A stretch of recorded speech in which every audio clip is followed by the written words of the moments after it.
নমস্কার, আপনারা দেখছেন সংকেত মিডিয়া, সোজা কথা সহজভাবে। পরীক্ষা বেশ কিছুক্ষণ আগে শেষ হয়ে গেছে, পরীক্ষার্থীরা ফিরেও গেছেন।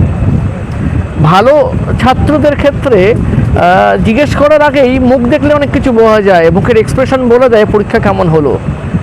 ঠিক সেরকমটাই আমি বোধহয় আমার পাশে এক পরীক্ষার্থী বসে আছেন।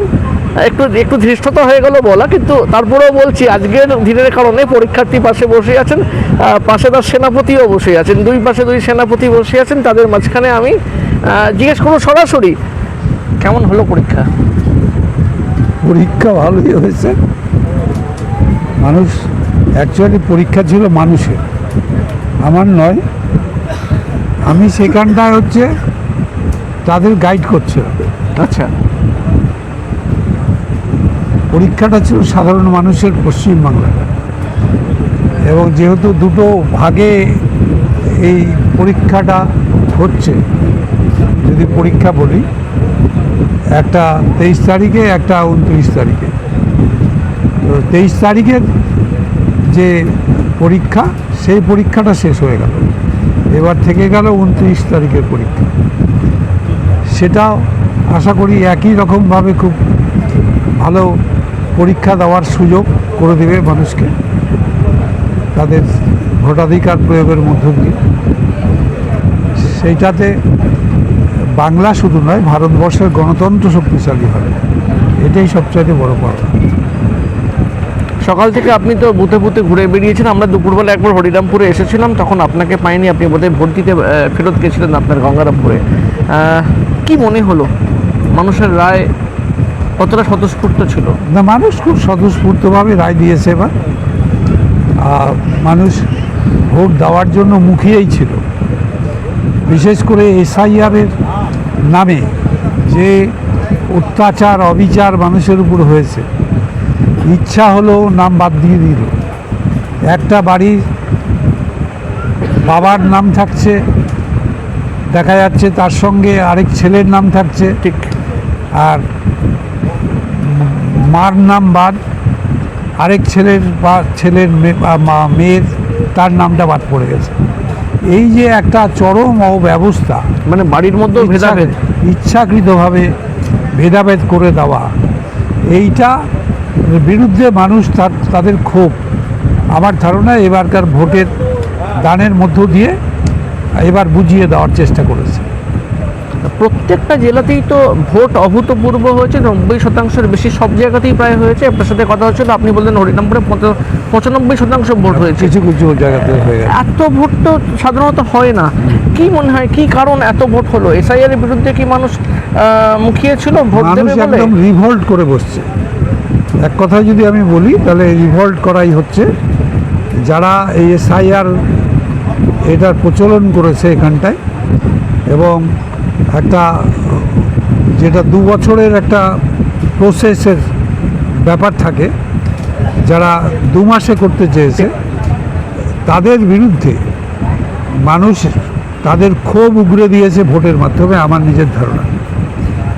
বাক্স খুললে বা মেশিন খুললে আমরা দেখতে পাবো মানুষের ক্ষোভের ধরনটা কত মারাত্মক, এবং এই ধরনের যারা অত্যাচার অবিচার করেছে তাদের প্রতি যে হুঁশিয়ারি, এইটা আমার ধারণা ভোট যখন মেশিন খুলবে, রেজাল্ট বের হবে, তার মধ্য দিয়ে প্রকাশ পাবে। হরিরামপুর বা দক্ষিণ দিনাজপুর বা মূলত যে ভোটটা হলো আজকে, সেটা মূলত গ্রাম বাংলার ভোট, এবং গ্রাম বাংলায় পরিযায়ী শ্রমিক একটা বড় ফ্যাক্টর। এবারে প্রচুর পরিযায়ী শ্রমিকের জন্য প্রচুর পরিযায়ী শ্রমিক ফেরত এসছে, সেটা কি একটা ফ্যাক্টর হয়ে গেল? হ্যাঁ, এটা তো একটা ফ্যাক্টর হবে, এই কারণেই যে এই মানুষগুলো এখান থেকে কাজ করতে বাড়িঘর ছেড়ে, ফ্যামিলির লোককে ছেড়ে দিয়ে অনেকেই তারা বিদেশে যে থাকছে, কষ্ট করেই থাকছে। এই মানুষগুলো কয়েক বছর ধরে, 10-12 বছর ধরে তারা বাইরে গিয়ে কাজ টাজ করে। সেই মানুষগুলোর উপরে ওখানটায় শুধু বাঙালি, বাংলা ভাষায় কথা বলে, এই কারণে যেরকম অত্যাচারের শিকার এই মানুষগুলোকে হতে হয়েছে এই লাস্ট 1.5 বছর 2 বছরে, এইটা সত্যি সত্যি ভারতবর্ষে কোনো দিন আমরা দেখিনি, ভারতবর্ষ স্বাধীন হওয়ার পর এভাবে নিজের দেশেই ভারতবাসী আরেকটা রাজ্যের অধিবাসী তাদের এইরকমভাবে দূর করে দেওয়ার চেষ্টা করে নিজেদের থেকে, এইটা আমরা এর আগে দেখিনি। এটা আমরা দেখলাম 1-1.5 বছরের মধ্যে এই বিজেপি সরকারের কাছ থেকে। তো সুতরাং তারাও এবার মরিয়া হয়ে ছুটে এসছে এবার ভোট দেওয়ার জন্য, কারণ তাদের বলা হচ্ছিল যে রোহিঙ্গা মানুষগুলো অথবা হচ্ছে বাংলাদেশ থেকে আসা লোক, সুতরাং এদের যদি এই ভোট যদি না দিতে পারে তাহলে নামটা কেটে দিয়ে বলে দেবে যে এরা রোহিঙ্গা বাংলাদেশ থেকে এসছে, সেজন্য ভোট দেয়নি।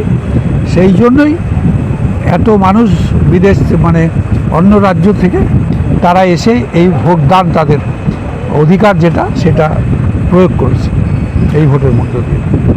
সব মিলিয়ে আপনি আপনার হরিরামপুরের ভোট যা হয়েছে তাতে আপনি খুশি? হ্যাঁ, নিঃসন্দেহে খুশি, কারণ একটা বিরাট অংশ মানুষ তারা ভোট দিতে পেরেছে এবং অত্যন্ত সুষ্ঠুভাবেই ভোট দিতে পেরেছে।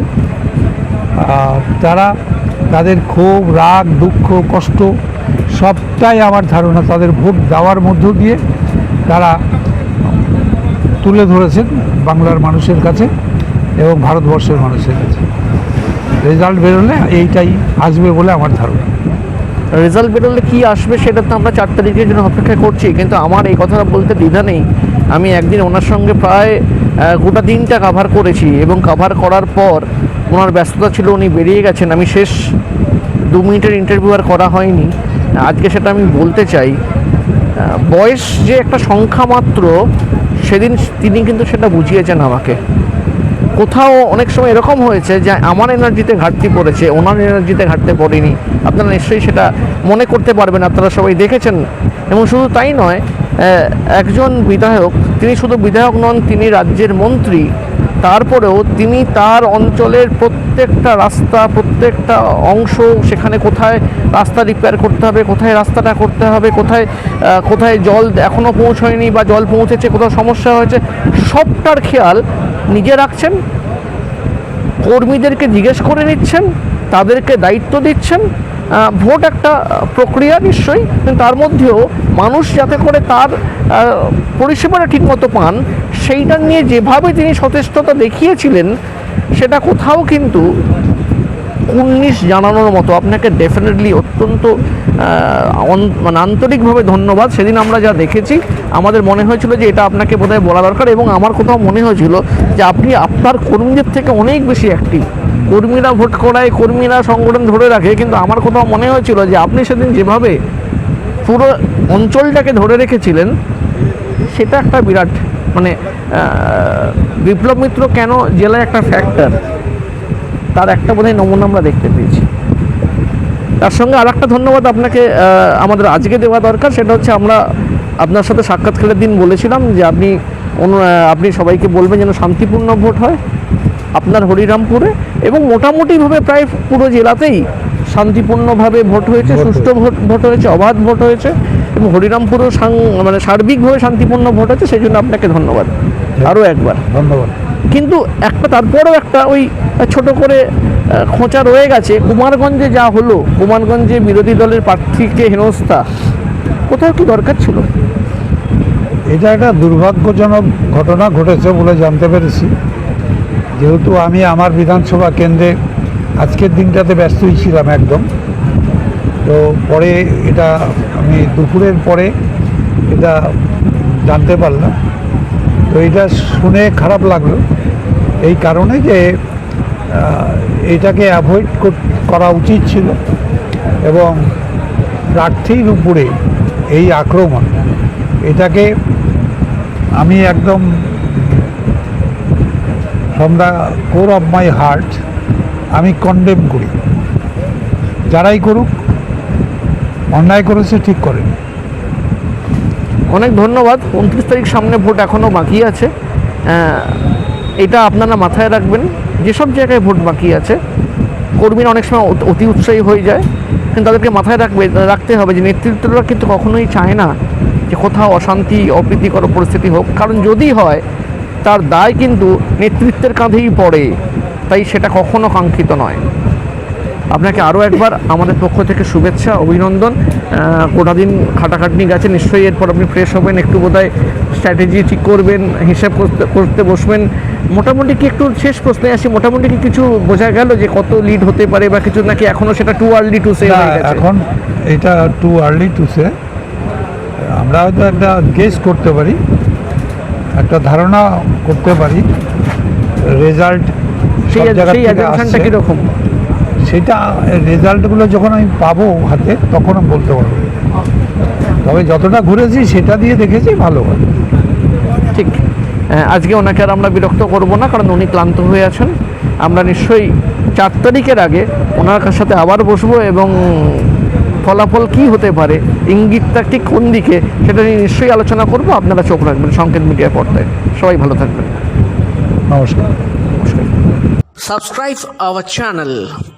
Press the bell icon.